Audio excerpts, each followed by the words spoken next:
Bismillahirrahmanirrahim. Assalamu alaykum, hörmətli televizor görüşlər. İstiqlal gündəlik xəbərlərimizi görüşünlərini qızğın qarşılayırıq. Mən Abdullah Yalqın. Proqramımızda vətənimiz Şərq Türkistan və dünyada olub atqan gün tərtibdəki xəbərlərini huzurunuzda sunuşduruşumuz. Qənəmizdə diqqətinizlər ekranımız olsun. Uganda saqçıları Xitaylarning bir jinoyat shoykisini betkit qildi. İqtisadi jinoyat xabarlari to'g'rining xabarida bildirilishicha, Uganda saqchi doiralari Xitoyning bir aldamchilik shoykisini betkit qilgan bo'lib, 37 Xitoy qo'lga olingan. Xabarda bildirilishicha, yaqin atrofdagi yerlik fuqarolar Xitoylarning yurish-turishidan gumon qilib saqchiga ma'lum qilgan. Saqchi doiralari tuyuqsiz tekshirish orqali bu jinoyat shoykisini qo'lga tushirgan. Mazkur Xitoylar Ugandaga sayohat vizasi bilan kirgan bo'lib, telefon orqali iqtisodiy aldamchilik qilish, o'g'irlik qilish qatorliq jinoyatlar bilan ayblangan.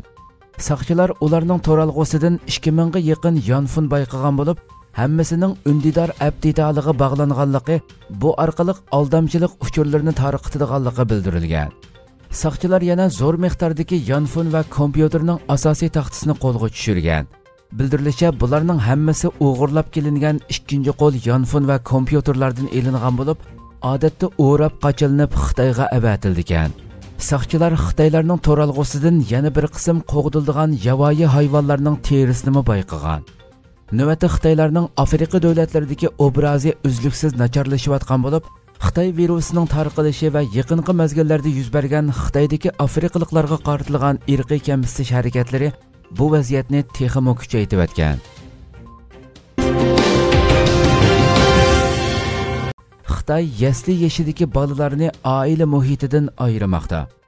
23 aprel TikTok va Undidar qatorliq ijtimoiy aloqa vositalarida tarqalgan uchurlarda ma'lum bo'lishicha, Xitoy tajovuzchilari Sharq Turkistonning Xotanda yasli yeshidagi bolalarga qarata yotoqda yetib o'qish tizimini yo'lga qo'yib, ularni majburiy holda oila muhitidan ayirishga boshlagan.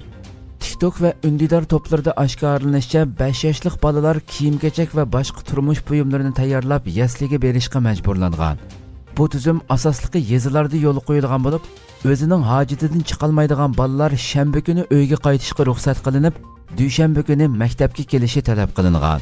Bolalar kichik bo'lganlikdan ba'zi turmush hojatlaridan chiqolmaganda o'qituvchilar ota-onalardan almashtirish uchun kiyim-kechak, qog'oz va lungi qatorliq narsalarni akilib berishni talab qilgan.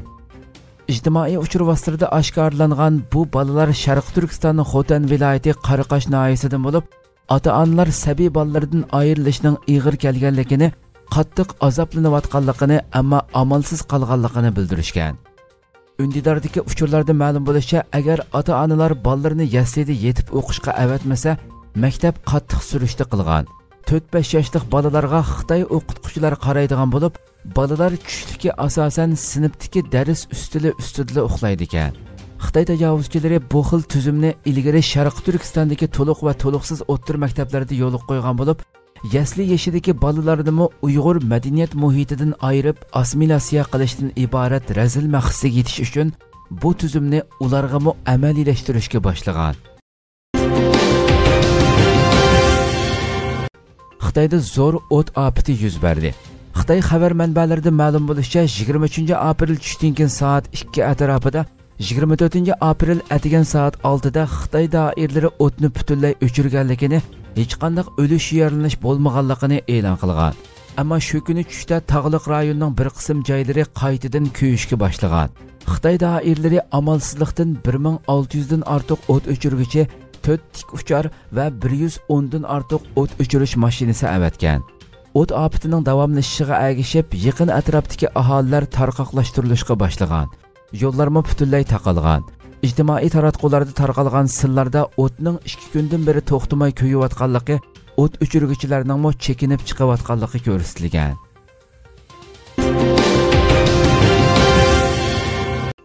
Saudiya Arabistonidagi Uyg'urlar Turkiyaga qaytarib kelindi.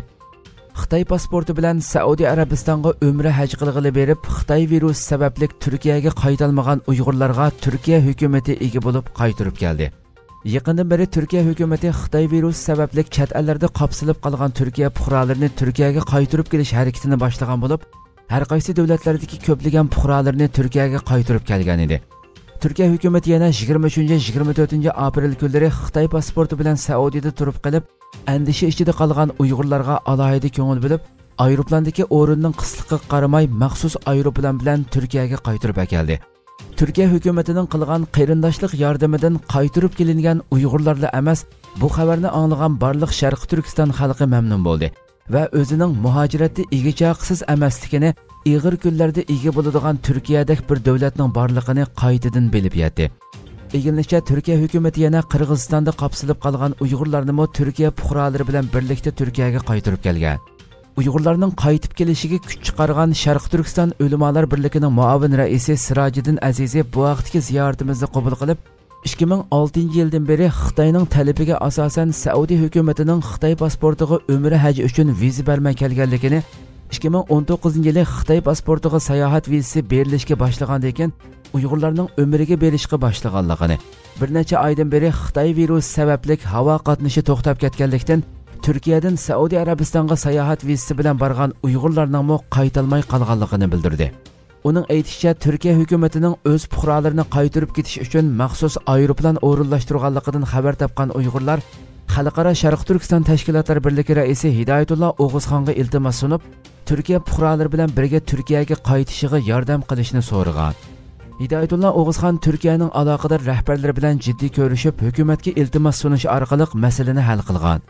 Shuning bilan Saudiya Arabistondagi Turkiya elchixonasi Saudiya hukumati bilan aloqalashish natijasida tizimlikdagi 35 ga yaqin Uyg'ur turklar bilan birlikda maxsus aeroplan bilan Turkiyaga elib kelingan. Barliq Sharq Turkiston xalqi Turkiya hukumatiga va Uyg'urlarga qarindoshlik qo'lini sungan barliq kishilarga alohida rahmatini bildirdi. Mike Pompeo Sharq-Janubiy Osiyo davlatlari yig'inida Xitoyni tanqidladi. Amerika Tashqi ishlar ministri Mike Pompeo 23-aprel Sharq-Janubiy Osiyo davlatlarining tashqi ishlar ministrlariga dunyo Xitoy virusi yuqumi bilan aldirash bo'lib ketgan bir paytda Xitoyning bu vaziyatni g'animat bilib, Janubiy dengizda zamin kengaymichiligiga kirishganligini bildirgan. Birlashma agentligining xabar qilishicha, Pompeo bu so'zlarni 23-aprel kuni Sharq-Janubiy Osiyodagi 10 davlatning tashqi ishlar ministrlari bilan o'tkazgan Xitoy virusi yuqumi haqidagi video yig'inida ta'kidlagan. U so'zida Beijing diqqatning chechilishidan foydalanib, Janubiy dengizdagi talash tortishdagi orollar va dengiz tabiatliklariga qarata ma'muriy boshqarishni bir taraflamalik e'lon qildi. U bu oyning boshlarida bir Vyetnamning baliqchilar kemasi va uning Ferry Cross va Subi Marjan orollaridagi tadqiqot punktlarini cho'ktirib o'tdi. U yana Xitoyning harbiy paraxod avatib, bu rayondagi orollarda egilik huquq talab qilayotgan boshqa davlatlarning dengiz qirg'oqlarida neft va tabiiy gaz boyliqlarini echishiga ig'vogarchilik qilganligini tanqidladi. Mike Pompeo buning oldida Xitoyning virus haqidagi ifodasini tanqidlab, uning Wuhandagi tajribaxonani tekshirishga yo'l qo'yishni talab qilgan edi. Pompeo Sharq-Janubiy Osiyodagi davlatlar bilan o'tkazgan yig'inda yana Xitoyni yovvoyi hayvonlar bozorini taqashga chaqirdi. Ilgari Xitoy virusining Wuhandagi bir yovvoyi hayvonlar bozoridan tarqalganligi ilgari surilgan edi. Turkiyada virusdan yuqumlanib qazo qilganlar soni 2600 ga yetdi. Turkiya Cumhuriyeti Sahiyya ministri Fahrettin Koca 24-aprel Turkiyada Xitoy virusi bilan yuqumlanib qazo qilganlarning oxirgi 24 soat ichida yangidan 109 odamning qazo qilishi bilan jami qazo qilganlar sonining 2600 ga yetganligini e'lon qildi. Fahrettin Koca Turkiyadagi Xitoy virusi yuqumining eng yangi ahvolini e'lon qilib, virus bilan yuqumlangan deb gumon qilingan 38351 kishini tekshirish orqali bir kun ichida 3122 kishining virus bilan yuqumlanganligining aniqlanganligini.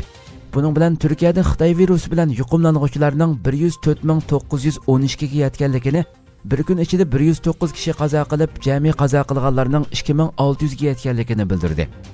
Sahiyya ministri yana yaqinqi 24 soat ichida Balnisdan chiqqan 3246 kishini qo'shganda, salomatlikka asliga kelganlar umumiy sonining 21737 ga yetganligini, 1790 bemorning kasalining og'ir ekanligini, yaxshilanayotgan bemorlar sonining barg'ansiri eshiyotganligini, xalqning hukumatga moslashib, uydan chiqmaslik qatorliq tadbirlarni yaxshi qilishi kerakligini ta'kidladi. Yuqumning bir qism g'arb elleridagi ahvoliga doir yangi uchurlar.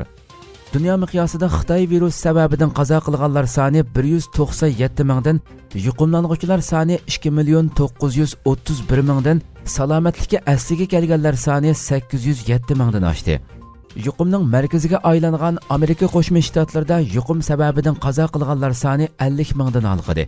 Yuqumlanuvchilar soni 870,486 ga yetdi. Yana bir tarafdan Amerika Mudofaa Ministerligi Pentagon hozirgacha 26 askarning virusdan yuqumlanib qazo qilganligini, yuqumlangan askar sonining 6000 dan ortiq ekanligini uqtirdi. Italiyada qazo qilganlar soni yaqinqi 24 soat ichida qazo qilgan 420 kishini qo'shganda jami 25969 ga, yuqumlanuvchilar soni 106527 ga yetdi. İtaliya Səhiyyə Ministri Roberto Speranza agri egildi. Əmdi kelajakka ishonch bilan shundaqla diqqat bilan qariya olamiz dedi. Fransiyada qazo qilganlar soni 22245 ga yetdi. Yuqum sababidan jami 5653 odam qazo qilgan Germaniyada yaqinqi 24 soat ichida yangidan 9 turkning qazo qilishi bilan bu davlatda qazo qilgan turklarning umumiy soni 109 ga yetdi. Belgiya Xitoy virusiga taqobil turish doirasida yo'l qo'ygan cheklamalarni 3 bosqichga bo'lib amaldan qoldiradiganligini, birinchi qadamda 4-maydan tortib magazinlar ochilib, qaytadan normal hayotga qadam qo'yilganligini, 18-mayda maktablarning qadamma-qadam ochilib, ta'lim-tarbiya hayotining iziga tushirilganligini, 8-iyunda bo'lsa barliq o'rinlarning ochilganligini uqtirdi. Bir qism allardagi odam o'lish va yuqumlanish ahvollari tovandikicha. Avustraliyada qazo qilganlar soni 80, yuqumlanuvchilar soni 6687. Yangi Zelandiyada qazo qilganlarning soni 18, yuqumlanuvchilar soni 1461. Braziliyada qazo qilganlar soni 3670, yuqumlanuvchilar soni 52995. Kolumbiyada qazo qilganlar soni 225, yuqumlanuvchilar soni 4881. Kubada qazo qilganlar soni 49, yuqumlanuvchilar soni 4285.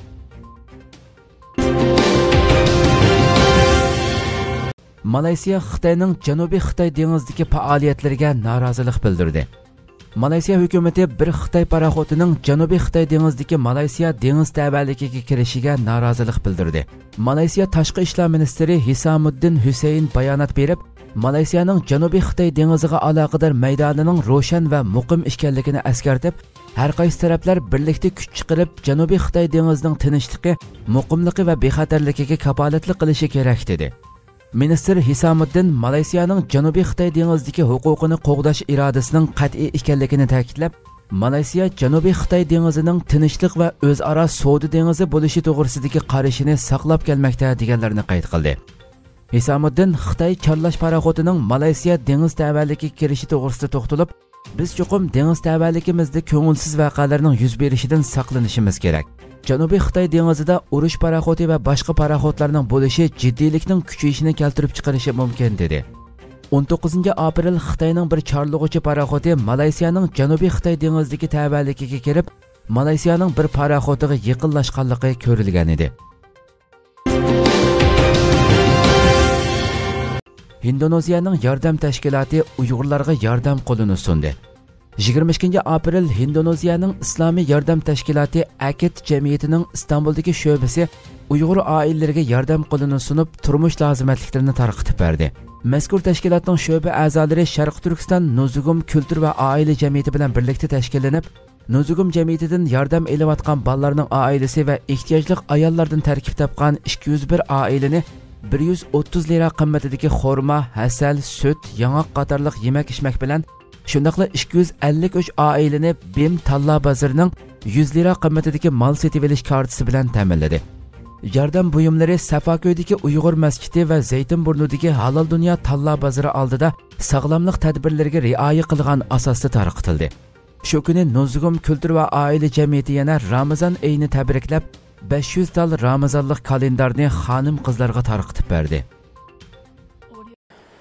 Hurmatli televizor ko'ruvchilar, shuna qilib bugungi xabarimiz mushada oxirlashdi. Inshaalloh atki xabarimizni ko'rishgacha sizlarni Janobiy Alloh topshiramiz. Shunaqla program oxirida ekran orqasidagi barcha xizmatdoshlarimga ko'pdan ko'p rahmat aytaman.